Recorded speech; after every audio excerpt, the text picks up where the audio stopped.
Hello, everyone. Thank you for attending our High Five Live today. I am pleased to get this meeting kicked off. Here we have Cook County, Illinois, and Severn Trent Water in the UK, and we're going to be speaking about our Enterprise Decision Analytics platform, otherwise known as EDA. So I'm going to get things kicked off here with a Teams meeting tip before we get going. Just for those of you who might be new to Teams or looking for some cool new features, just a reminder that there's a pop-out feature. So if you want to see what's up on the screen a little bit bigger, you can just go ahead and click pop-out and see content in a separate window. Also, there's a Q&A feature, so feel free to jump into there, ask any questions you might have throughout the presentations, and we will either respond in the chat or wait until the end. We'll have some time for Q&A, and we'll go ahead and get all those questions answered. And then just one last reminder to everyone who is in here, this meeting is being recorded. So looking at our agenda for today, here at Arcadis, we have a policy where we start all of our large meetings with a health and safety moment. So I'm going to be leading this health and safety moment here shortly, and then doing some introductions of today's speakers. Next, we will be hearing from Build Up Cook, and then what it takes to get their digital solution going, the benefits that they gain, and their vision for their digital transformation. Next, we're going to be hearing from Severn Trent Water, similar type of presentation, but totally different application of the Enterprise Decision Analytics platform. So it'll be interesting to see the difference in what those two organizations are doing with the same platform. And then we're going to wrap it up with some Q&A and any feedback that people might have. So please come with some questions that you, or come up with some questions during the presentations. We would love to take the time to answer them at the end. So jumping into our health and safety moment, just wanted to bring up to everyone the 20-20-20 rules. So for those of you who are not aware, there is a rule that helps with eye strain. You know, a lot of us end up staring at our computer screens all day, having some sore eyes, tired eyes at the end of the day. They might be burning, itching, just, you know, things that are just kind of these main symptoms of eye strain. So that's why the 20-20 rule exists. So the rule is for every 20 minutes, look 20 feet away for 20 seconds. So it helps if you just take your eyes away from your screen, find something at least 20 feet in the distance, and just refocus your eyes on that new object. And that helps eliminate some of the eye strain that we might get from just staring at our screens every day. So consider putting in an Outlook reminder just to have you be able to kind of remember every 20 minutes. I know it seems like a lot, but it really helps in the long run reduce eye strain. So just with our quick introductions today, we'll go through our speaker list here. So just we're going to be starting with Cook County. So that is going to be starting with Drew, who is the director of Build Up Cook at Cook County, Illinois. So Drew leads the design, preparation, and implementation of policies, strategic planning, and program evaluation for the Build Up Cook program. The program aims to address critical infrastructure needs by connecting municipalities in Cook County with essential resources and support to access competitive funding opportunities. Representing Severn Trent Water, we will be hearing from Pat. For over 24 years, Pat has served in Severn Trent Water, developing strategies to ensure the resilience of water supply, including water distribution, water resources, and drought resilience management plans. He also owns the decision-making tools needed to develop Severn Trent's long-term delivery strategy and adaptive plans. In supplement of Cook County, we'll be hearing from Nana, who is the Senior Projects Control Specialist at Arcadis. Nana developed the framework and model to inform the 10-year fundraising strategy, project prioritization, and positioning for the Build Up Cook program to pursue and secure funding, or to pursue and secure project funding for target municipalities. And then in support of Severn Trent Water, we will also be hearing from Owen. Owen is an enterprise customer success manager at Arcadis, and Owen works closely with Severn Trent Water to understand their program requirements and strategic goals and help align those with our product and technology teams at Arcadis. So just a little bit about EDA, or Enterprise Decision Analytics. This is the software platform that we will be hearing about today from Cook County and Severn Trent. So I guess the first thing is, what is EDA? EDA is an Arcadis proprietary platform that assists organizations for making smarter decisions for long-term asset planning. This comes across in a couple of different main functions. What EDA does is that we can look at the asset level and the portfolio level. So at an asset level, EDA helps make long-term asset decisions such as repair, replace, refurbish, leave alone, just whatever is needed in the long term to help keep asset life cycles efficient and increase operational efficiency to reduce the need for longer term or capital investments. Um, at a portfolio level, it can take those projects that are planned at the asset level and then look at it from a portfolio top-down view and help make more strategic decisions in terms of timing and managing the risks, costs, and any other needs that somebody might have when optimizing their long-term portfolio plan. So we see this in more efficiency in operational and capital investments, as well as significantly less time with planning those projects and planning those portfolios and with regulatory submission. So who uses EDA? So we've seen EDA used by a number of different functions for a number of different reasons. So we might look at like a cross-functional leadership team, looking at financial stewardship, operational efficiency, tackling challenges such as aging infrastructure, asset performance, risk management, and resistance to change and strategic shifts. We've also seen more technical and operational leaders who are focused on asset performance, cross-department collaboration, who are using this to tackle data challenges, justification for projects, coordination and vendor risks, and things such as that. And then lastly, some of the technical and operational specialists that are focused on IT, security, procurement, data management are using this tool for security and compliance challenges, procurement complexity, reducing complexity and software adoption risks. So a number of different people can be touching EDA throughout an organization. It is truly seen I guess it's in the name, as an enterprise software tool that can be used at cross functionality, across departments to help an organization really tackle these challenges, such as the ones that we will hear today from Cook County and from Severn Trent Water. So without further ado, I'm going to pass it along to Drew to jump into what he is doing with Build Up Cook and the Enterprise Decision Analytics platform. So take it away, Drew. Thanks so much, Jacob. As Jacob said, my name is Drew Williams-Clark. I'm the director of Build Up Cook in the Bureau of Asset Management at Cook County, Illinois. We could just advance to the next slide. I'll give you a little bit of background. So the Bureau of Asset Management is one of the major divisions of Cook County, and our role essentially is to handle the operations, maintenance, construction, rehabilitation of all of the 13 million square feet in our several portfolios that span across corporate, which is the administrative buildings, public health. We are one of the few public hospital systems in the U.S. left, and criminal justice. Those are the three major portfolios. So we also manage the assets of the criminal justice system, from jails to courthouses, et cetera, in Cook County. So we are a larger asset management division in a major U.S. local government. And so we have this team that is supported by hundreds of skilled tradespeople, engineers, and experts across full-time county employees and a large portfolio of contractors that manage a variety of functions across the Bureau. And the need for so much contract support is, in the U.S. at least, most local government salary scales aren't able to pay for the market value of most engineering support. So we do work a lot with outside consultants. So this program, Build Up Cook, really comes out of a legacy of a series of programs that came before us. One that was a transportation program called Invest in Cook, and then a bunch of other sort of capacity building programs that Cook County began, wherein we have lent our resources across a series of departments to municipalities within the county that lack much capacity. And we'll talk about why that is in a second.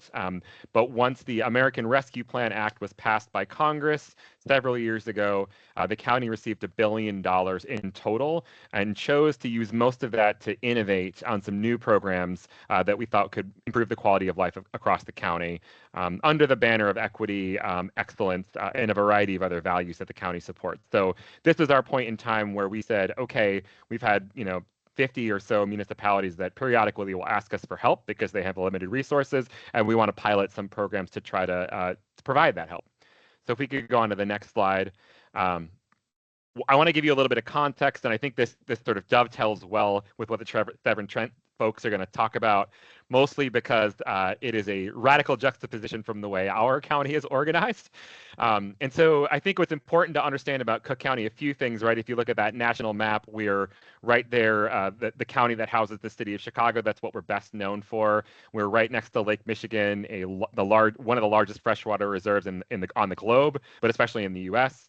And then we have the second largest urban county in the U.S. And the reason I use that urban county distinction is just that I think many counties, at least in the U.S., have this sort of stereotype for being mostly serving rural populations, but there are a few urban counties that really serve more urban, more densely populated populations. And so in our county, the unique context is that there are more than 800 units of local government, right? So from municipalities to township to mosquito abatement districts to fire suppression districts to a variety of other mostly overlapping, not always coterminous jurisdictions, school districts. Sometimes those are divided across primary and secondary school districts, and those aren't always coterminous. So there's just a lot of fragmentation. Another thing to keep in context is that more than 40% of all residents of the state of Illinois, which is one of the largest states in the U.S., live within Cook County, right? And so about about half of those actually live within the city of Chicago, and the other half live within suburban Cook County. And Cook County, the government, who I work for, we primarily serve the suburban government because the city of Chicago has a well-established, highly departmentalized structure, much like Cook County. So as of 2024, the population estimate in Cook County was about 5.1 million overall. So the context here is it's a well-fragmented place. And because of that, there are many small municipalities that may not be able to raise the same amounts of revenue as larger municipalities. And so those are the municipalities that tend to have trouble making sure that their water mains are replaced on a sort of on a basis that would keep up with their going obsolete or becoming in disrepair. The same can be said for vertical assets like village halls, as well as stormwater combined sewer assets as well. So we're trying to fill in those gaps and support those communities. So if we could go to the next slide.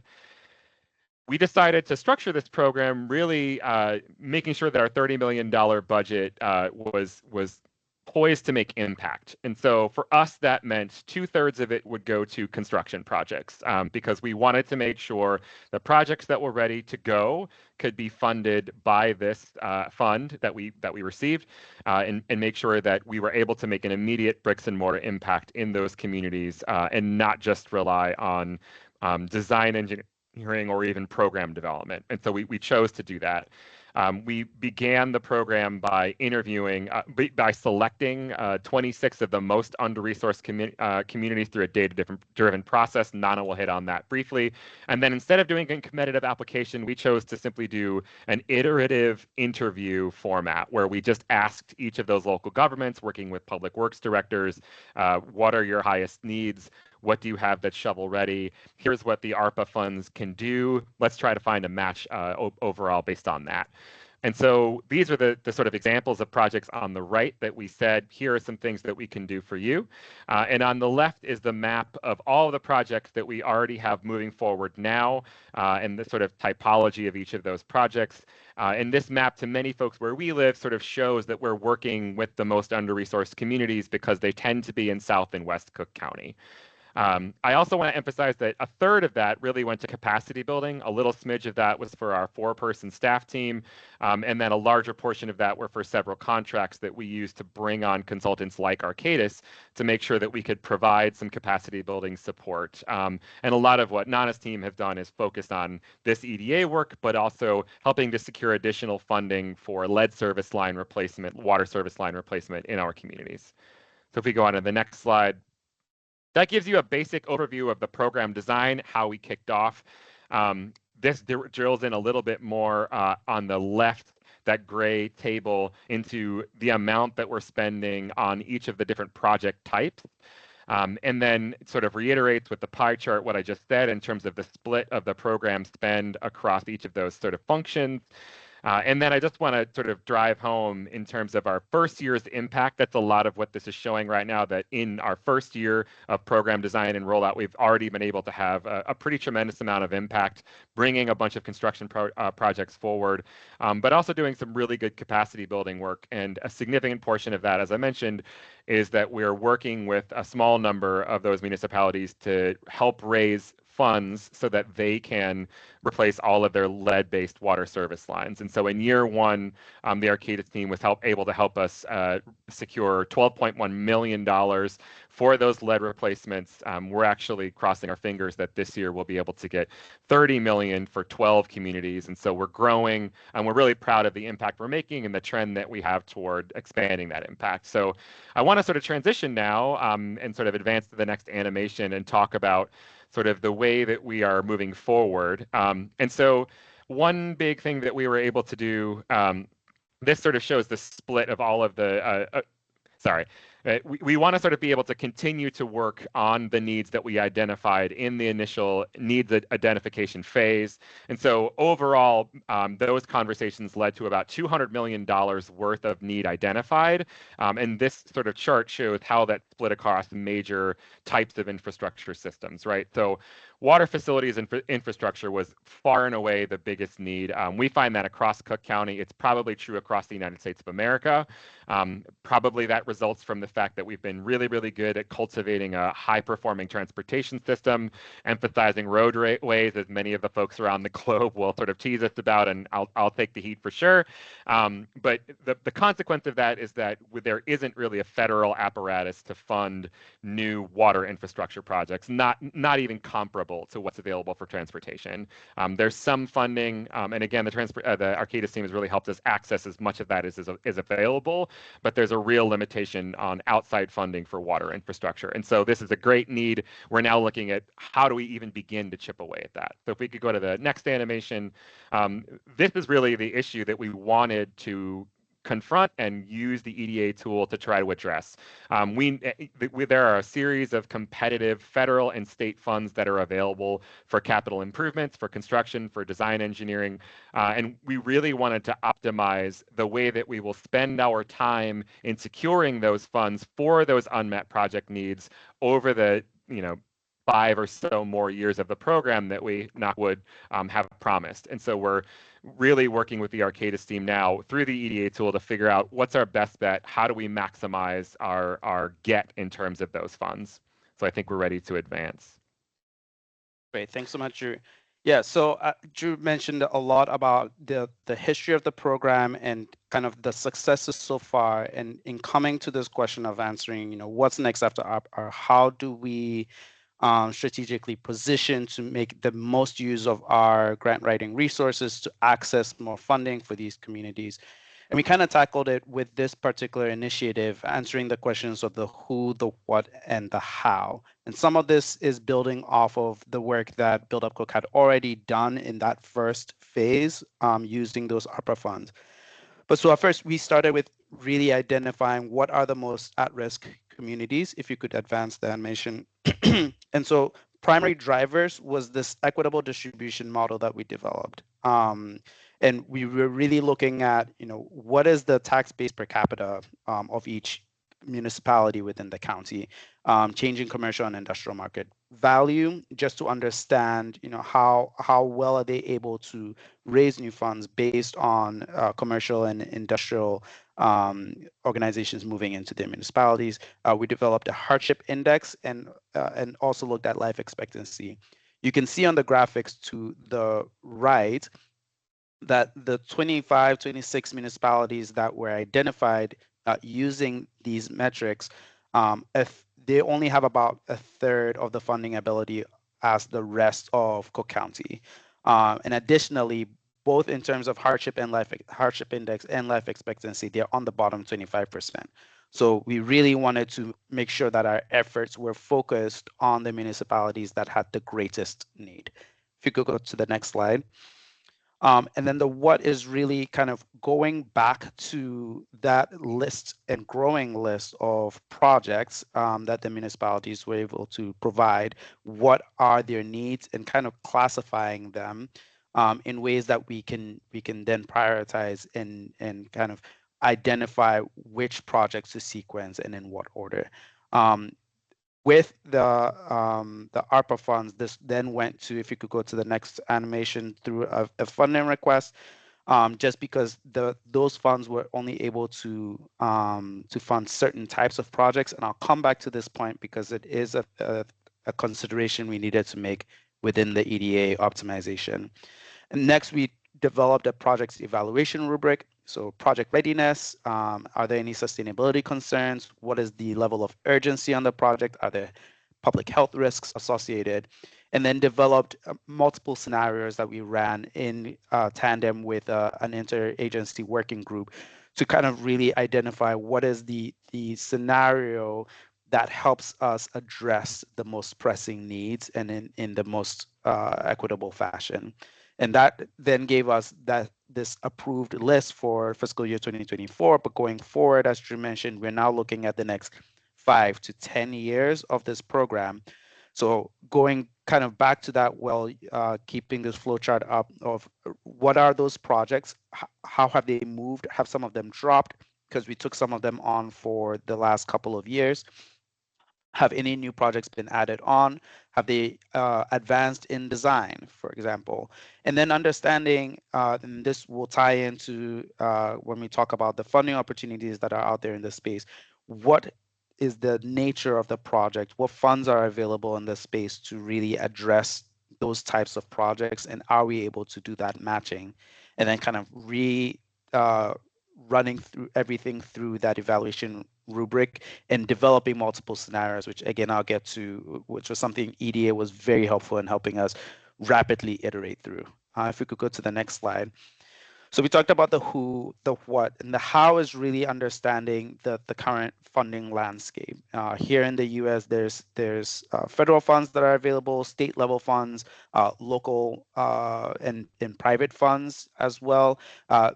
The 5 on your screen right now are just some of the biggest ones that we have been able to kind of access over the last couple of years. But we really want to understand, how are things shifting? If you've been watching the news here in the US, a lot of federal grants have come into crosshairs, and so they're new funding opportunities are being added to the list. A lot of them are dropping off or at least shrinking in size. And so we needed a tool that could help us, again, rapidly iterate through our scenarios to understand, okay, if we ran the optimization this year, 6 months later, do we still have the same plan? Are there things that have fallen off? Should we be putting our energies towards different funding sources? If you could advance to the next slide, I'll talk about then the problem statement that we defined is essentially developing a 10-year outlook of funding opportunities to support the implementation of capital projects, but also capacity building pursuits. Because not all of the needs are infrastructure related. Some of the needs are more around audit support or project planning or CIP development. And we want to take those seriously as well because they improve the municipality's ability to serve their residents, which is at the end of the day what this program is set up to do. And the funding strategy needs to be able to define an annual budget so that we can make sure that we are properly funding it and maximize the benefits across other municipalities in an equitable fashion, prioritizing the most critical needs. So we want this to be above board. We want to improve transparency in our decision making, and we want to be serving our communities in a way that is the most beneficial. If you could go to the next slide. I'll talk through some of the results as we ran it through the optimization, and kind of that first one on the left is really because of the nature of the tool. Once we were able to identify what all our funding opportunities were, basically categorizing the funding landscape and understanding each of our projects and municipalities, we were able to rapidly run through multiple scenarios and then compare them and then iterate on top of that based on the findings of the previous scenarios. One key learning is that the grants landscape is sharply decreasing from the last 5, maybe 7 years, and so loans are becoming more accessible than grants. The grant landscape is just highly competitive. It's really difficult to be able to fund projects from that space, and we'll talk about the implications of that for our municipalities on the subsequent slide. If you could go to the next one. We developed a number of different impact scores. So we wanted to understand different risks and benefits that these projects provided to these municipalities and use that as a basis for which to prioritize and optimize our project selection process. One of the things that we discerned using running the multiple scenarios in EDA was that the model, the scores were sensitive, most sensitive actually, to the amount of money that we threw at it. So this, in some ways, was the more money you can throw at a problem, the more you can solve it, but actually only up until a certain point. So we found that somewhere between 200K and 300K, based on the existing funding landscape and the existing inventory of projects, was a sweet spot, at least to start the program, this fundraising initiative over the couple of years, and defined that budget. So then on subsequent scenarios, we could hold that budget consistent while adjusting other things to see what were the impacts. We also were able to kind of validate this MCCI score. So I talked about the tax base per capita, change in industrial and commercial value, life expectancy, and hardship index. Solving and optimizing for that particular metric on a project level actually ended up maximizing all of the other impact scores that we had developed. And so we were able to almost then run every subsequent iteration, focus primarily on its impact to that MCCI score, how much we could optimize that as a basis for solving and optimizing for population density or past investments or any of the other metrics that we came up with. If you go to the next slide, this will be our last slide. But it was really helpful to understand, again, I mentioned that the grants landscape, at least in the US, is sharply decreasing. The state revolving funds, at least here in Illinois, actually ended up being one of the most accessible funding opportunities and the one that was best tailored to the sorts of projects that we were looking to address.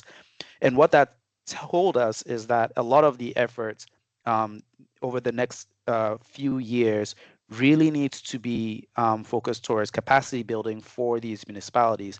The state revolving funds are a loan program, and so they're only accessible to municipalities that have the right credit worthiness, but also that has a team of support that has experience accessing these particular funds. It's one of the reasons why Build Up Cook has had the successes that it's had in raising those $12.1 million last year and, knock on wood, $30 million this year. Those municipalities, by and large, would not have been able to access those sorts of funds outside of Build Up Cook. And so it's something that we want to continue be able to provide to them and get them to a spot where they're not just being able to access principal forgiveness loans, but also long-term, whether it's WIFIA or other state revolving loan funds, to further fund their capacity building and capital improvement projects. And I think I will take a pause here and pass it over to the Severn Trent team.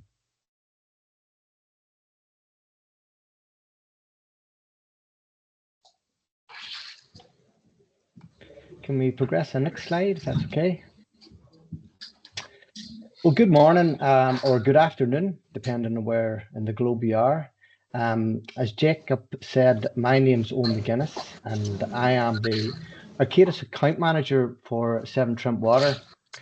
And I just wanted to give a brief intro, highlighting, as you can see in the slide, that we're very fortunate to be able to say that Severn Trent Water are in fact a customer of ours for over 20 years. And over those 20 years, we've worked closely with Severn Trent Water to help them maximize the benefit they get from their investment in EDA.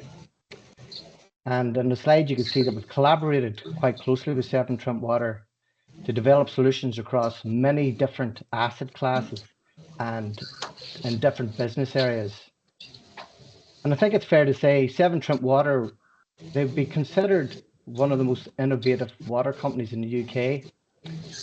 And we work closely with them to make sure that the EDA roadmap is aligned to their current and future requirements, and that we incorporate a lot of the innovative ideas that they have.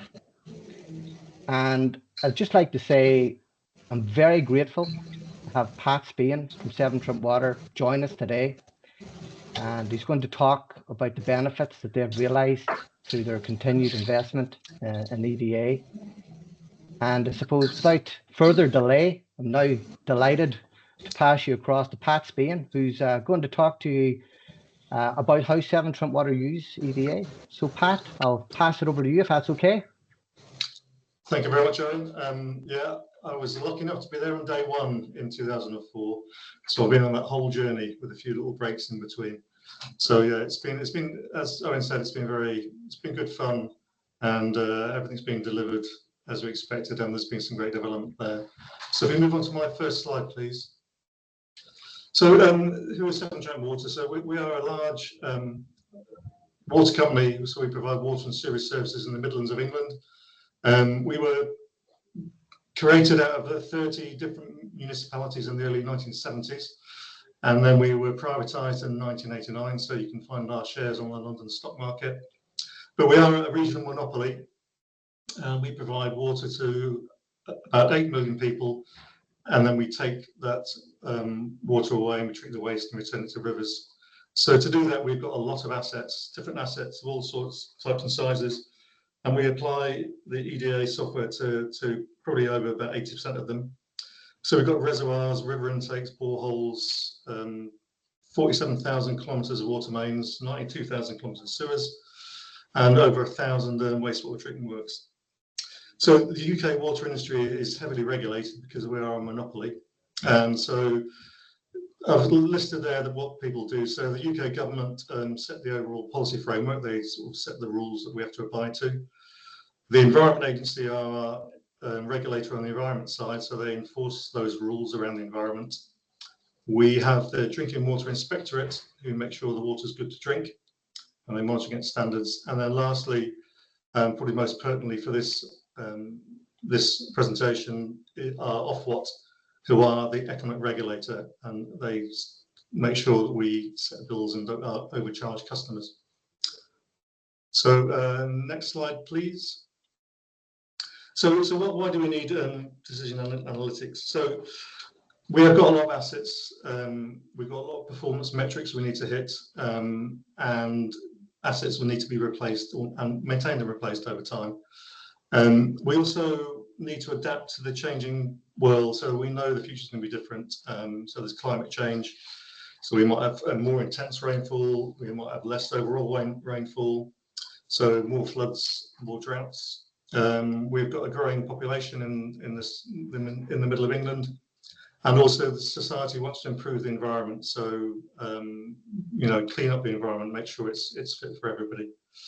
So the process we do, we use the analytics to go through that, and the reason we do that, every 5 years we submit a business plan to the economic regulator, and they assess that plan, and then they set the bills, our customer bills over the next 5 years, and they give us what we call an allowance, which is how much we can spend on different asset groups. So how much we spend on water mains, on sewers, and on new resources. So what's critical in that process is the evidence that we can get, and that evidence, the more it's based on good data and good analytics, the more successful we will be. So next slide, please. So I'm just going to focus on 2 questions. The first of which is when we probably during the 1970s, we didn't maintain very much. There was no sort of public funds available. The UK economy wasn't in a great state, so we actually ended up with sitting on quite a large sort of leakage problem. So our pipes leak more than they should. So the government set the target: we need to reduce leakage by 50% by 2050. And in order to do that, we went straight to the analytics, and we used what we call an asset level model, which is we call WISDOM, which is Water Infrastructure Supply and Demand Management. So I'm not going to go through that model there. That's the general sort of thing we do. We sort of work around that. So if you move on to the next slide, please. And yes, so yeah, if you just flick all these through. So basically we've got data. So we've got corporate systems with our asset data in on a JS and on a normal database. We've got lots of performance data in terms of how much the pipes leak and where they leak and where they burst. And also we've got hydraulic models, and we've got sort of all the cost data we've got. And we take all that data and we try and develop relationships around cohorts. So how are mains deteriorating? What happens when they fail more? How much more leakage will we get in the future? And also we have a supply demand forecast based on what we think is going to happen in the future. So if you move on, so that then we have this view of future performance. So if we don't invest anything, what will happen to leakage? What will happen to the number of mains bursts or breaks we have, and how often our customers will have no water, and also what's the supply demand deficit. So we use that information, and we know the size of the problem we're facing, and then we come up with a bunch of interventions. So what can we do to solve that problem? So if we pick on the mains renewal, how many water mains do we need to renew? What's the cost of those? What's the benefit of those? And so we can put all these interventions into the analytics tool. And once we're in there, then we can start running scenarios. So, you know, what's the right pace to renew water mains?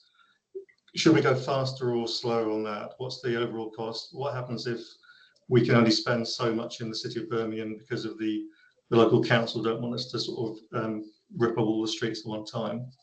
And from those scenarios, I think there's another little box then we have the output. So what actually comes out at the end of it is what is the best value or least cost mix of interventions over time. And so if you move on to the next slide, I think, so this is just a quick example of the sort of relationships we get. So the top chart shows the failure rate by diameter. So we know smaller pipes burst more, but they have less effect. And also the second chart shows the failure rate by different materials by age. So we've got ductile iron, cast iron, and PVC.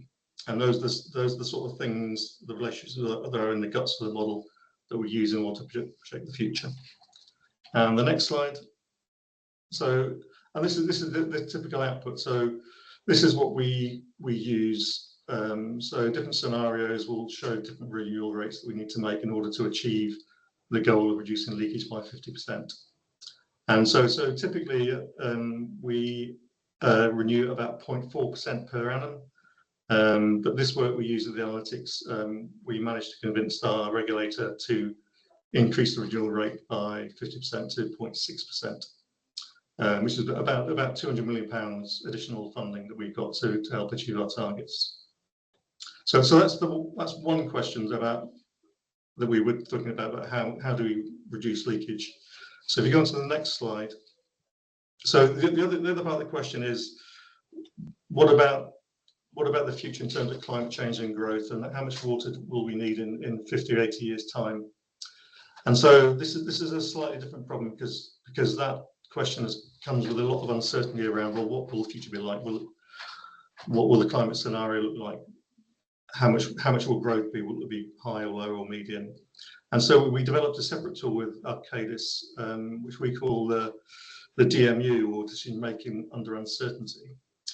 And essentially what this does, it takes a supply demand balance, which is how much in surplus or deficit we have over the future, and what schemes have we got to build new reservoirs, new boreholes, or new transfer lines, and then what that does then, and also we look at those options, we have uncertainty around them. So it could cost a lot or a little, they could deliver early or late. And then we combine all those options in with the scenarios. So we ran, I think, 42 different scenarios, around climate, the environment, around population growth, and around other technology factors about assuming around things becoming more efficient and better ways of doing things. And then we go through this process of using across all those multiple scenarios what we think are the least regrets solutions to build. So if you go to the next slide, please.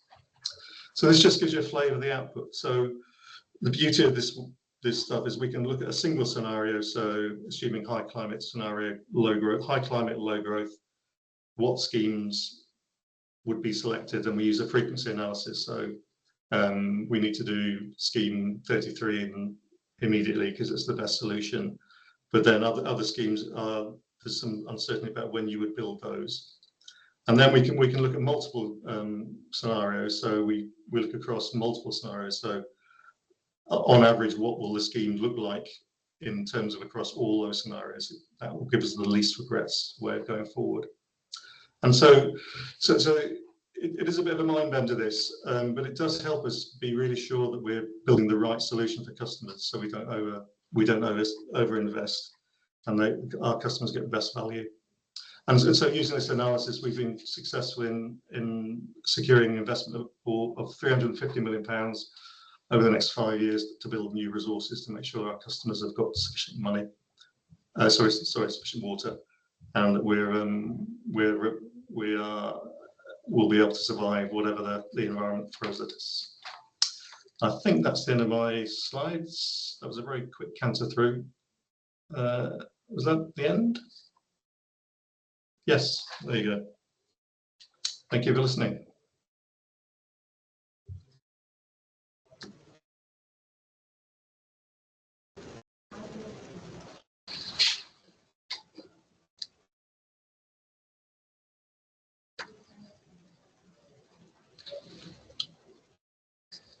All right, thank you so much to all of our presenters for going through their presentations. I believe we do have some questions trickling in the chat. Please, if you have any questions that came up during that, continue to add them. Be happy to keep answering any questions.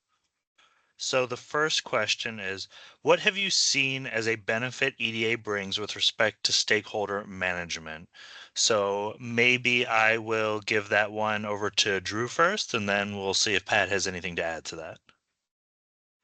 So I think thanks a lot, Jacob. I think broadly thinking about stakeholder management, one of the things that we always have to manage internally at the county is sort of expectations around like revenue generation, and also, I guess, externally, sort of like what we will have to invest in the future. And so this is allowing us to drive forecasting so that we can both help our sort of budget office understand, this is the ROI that we can expect to achieve on this particular opportunity. And so while it may make sense to you from this perspective to be just applying for whatever is out there, it doesn't make sense for us to invest a small amount of resources on any old thing if we're not going to get the right return on it. And that has helped us absolutely drive sort of those discussions with our budget office through an annual appropriations process. I think the other side of it is that we also have to be, thinking with the communities about being very careful about how much we use their time, because each of these communities has a small number of staff members who are basically putting out fires all day long. And so we have to sort of be very judicious about how much we ask them to respond to us on any given thing. So if we're going out on a mass volume of grants and we're constantly asking them for things, eventually they're just not going to respond. And it's not because they don't want the money or need the money. It's just because they don't have enough time to devote to it. So I think that's how we've used it to manage stakeholders. Yeah, and I think from our point of view, I think what's good in terms of stakeholders is that stakeholders they want to understand why we want to do something, and they want our support in doing that, or they want to challenge it. And with these analytics tools, what it allows you to do is to fairly rapidly answer their questions. So why don't you fix leakage? Why don't you reduce leakage quicker? And we can show from this that, well, we could do that, but it would, in the short term, it would push up bills far. We'd have to renew at 0.8%. So in that way, we can sort of have an informed discussion with them and evidence-based discussion with various stakeholders. Thank you both for the answers. While we're on Pat, there was a question in the Q&A chat for you. What portion of your annual leakage management expenses is associated with long-term replacement versus near to midterm interventions, such as active leakage control, pressure management, improvement of speed, and quality of repairs? Yeah, so it's a very good question. So our immediate I can't think of the numbers, but I can provide those, but we spend a lot of money on active leakage control, and that's how you can manage leakage in the short term. That's how you can drive it down. I think what we found, because the lower leakage goes, the more it takes to hold it at that level through active leakage control interventions.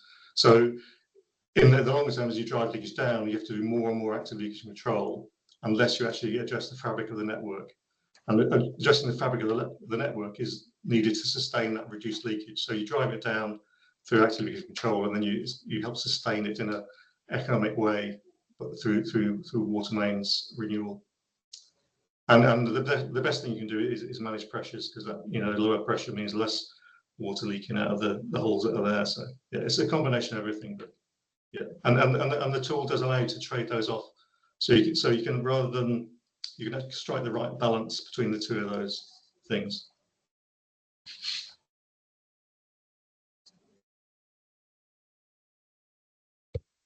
Thank you, Pat.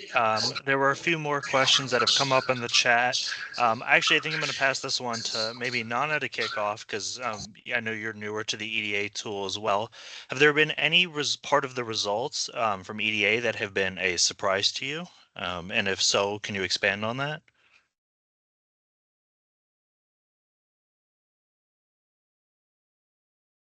Yeah, I think it was surprising to learn that your even with an expanded budget, you can sometimes cap out on the amount of benefit that you can have. It just wasn't a result that we were expecting once we started running the optimizer. And I think it really helped to then be able to pin that down, no longer as a variable, but as just a constant constraint, right? This is altogether the budget that we're going to be working with.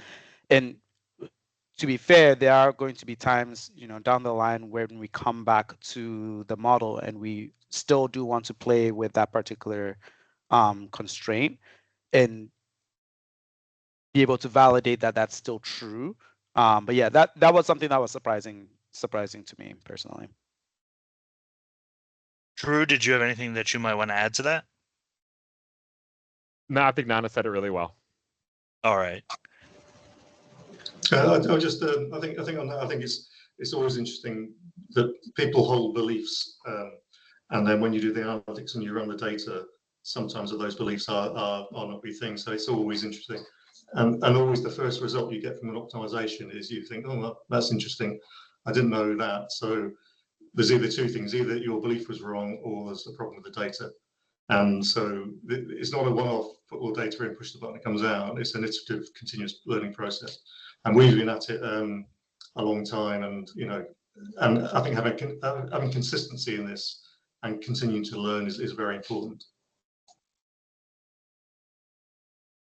All right. So next question, and I will let anybody who has maybe a good answer jump in for this one. What are the main advantages of EDA compared to traditional methods? Maybe Nana, if you have any thoughts on that.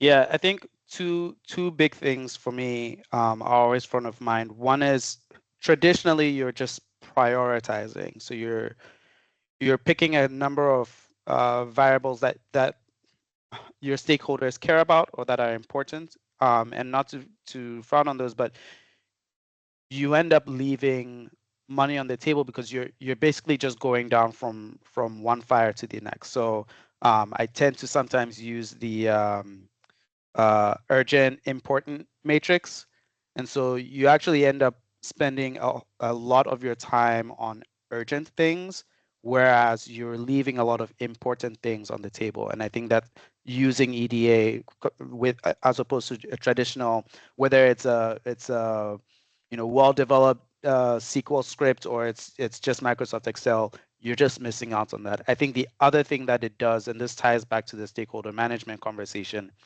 essentially when you have a stakeholder meeting with one of these things, even if you've run multiple scenarios, it comes down to a vote on either the scenario or on a project level. And what this allows you to do is to bump that all the way up to the methodology. So everyone is able to agree on the methodology and then follow the logic of the optimizer, see how the scenarios play out. And you're basically, once you've validated your methodology, you're just able to pick the best output based on all the scenarios that you've run. And I think that's really, really powerful. I would just emphasize what Nana said, because I think that was really helpful for us. We did a lot of work to validate methodology and sort of make sure that we had the right data to sort of drive the inputs. But in the end, it just was very simple to sort of say we've worked on all of this and say here's the optimal outcome. This is what's going to do that, and it really allowed us to act quickly and move, just not be paralyzed by analysis and move quickly to action on it, which is kind of what we needed. Thank you for that answer. And then we have one more question I see. Please, anyone have any more, throw them in the chat. But the last one that we have for now is, I think this one's more geared for Pat. In a world of great regulatory scrutiny and push for resilience, how is EDA helping you balance cost, risk, and performance? Yeah, I mean that's at the crux of what EDA gives you. I mean, it's linked to the previous answers that were given. I mean, with a spreadsheet, there's only so much you can do to sort of balance risk and performance and across various options. So as long as you can sort of get everything in the common currency, in our world, a pound note, to say, our performance and leakage, we know how much that's valued. We know how much the cost of failure is if we don't do that. We know how much it costs to repair, and we know the cost of interventions. And so the optimization process allows you to sort of to run all those numbers through multiple scenarios to understand what the best balance of cost and risk is. And sometimes we find out we don't need additional investment, and we can do other things. So it's difficult to imagine how you would form an 80-year water resources plan and all those climate risks without a tool such as this, which actually allows you to use some calculations to actually sort of come up with that balance. So as long as you get everything in the common currency, then you can make those trade-offs. So in our world, we value the environment. So we put a pound note on air quality. You can put a pound note on everything. There's methodologies we use to do that, so you can actually have a best value rather than least cost plan, and think about things holistically across multiple scenarios. So yeah, and the more we do this in the UK, the more our regulators want. So I think Owen touched on it. We do adaptive plans. So we do, if the future changes, what will we do at work point, and what would be the trigger point to lead us somewhere else? And so the more you do, the more your regulators ask for. So it's a bit of a treadmill, really. Well, thank you, Pat. And thank you to all of our presenters. I know there is one last question that has popped up, but this one is actually for me. So the question is EDA is clearly versatile. What other types of programs are utilizing EDA that may not have been covered here? So that is a very good question. And, I wish that I had more than 3-4 minutes left in this meeting, because I could probably spend maybe a whole nother hour going over the different use cases that there are for EDA. But just a few quick ones that I think are really powerful is we're seeing EDA being used for a lot of net zero applications. So organizations are taking their data and they're looking at their carbon emissions, and they're optimizing their portfolios, looking at it from either facility level, project level, kind of any of that any of that range to look at how they are getting closer to net zero, how they're optimizing kind of their work to reduce their carbon emissions. So I think that that's one that we're seeing a lot of people take interest in. We're seeing a lot of really program portfolio optimization. So we can look at any number of different types of projects. You know, project is kind of like a very broad term. In EDA, you can look at that in a number of different ways. We're seeing that from anywhere for facility maintenance. So you're looking at all of your things at, you know, a pretty granular level. Some things like your HVAC units, it could be even down to the light bulb level, or even some people are looking even at their artwork in their different facilities and how long does that last? What is the value in the artwork? And, you know, then making decisions short term and long term on how to best maintain, how to reduce your OPEX and your CAPEX over time, keep things at a higher level of service. So those are just kind of two, I guess, top of mind use cases. But again, there's so many more. That's really one of the strengths of the EDA platform, is that it is so versatile. It can be used across a number of different applications for a number of different organizations, really across the kind of entire Arcadis portfolio. So on that note, I again wanted to thank our presenters today, Pat, Nana, Drew, and Owen. Really appreciate you taking the time to come on to this high five to educate everybody on kind of what you're doing with the tool, how it's being used. We're really appreciative that you are able to take the time and to educate everybody. So we have just one more slide, I guess, just some feedback. Anybody has any thoughts, any follow-up, any more questions we didn't get to today, please go ahead and either fill out the feedback survey or reach out to myself, and I will make sure that those questions get to the right people and get answered for you. I've thanked the presenters. Now I'd like to thank all of you as participants for your time, for coming on here, listening to all of us speak and really kind of talk about this really neat EDA platform, and would love to hear from any of you for any follow-up questions, any interest that you might have. So I think that everybody did a great job of keeping on time. So I think we're going to finish right at the hour, top of the hour. So thank you again, everybody, for presenting. Thank you for joining, all the participants. What a great session, really informative. I think it went amazing. So, all right, thank you, everyone. And thank you, Donna, for coordinating all of this. I would be remiss if I didn't mention Donna for getting all of this set up, getting this presentation put together, coordinating all of us as speakers, and putting on such a wonderful event. I'll do a quick cameo. Thank you, everyone. I appreciate all of you. Thank you. Amazing. Thank you so much. Thank you. Cheers. Bye. Cheers.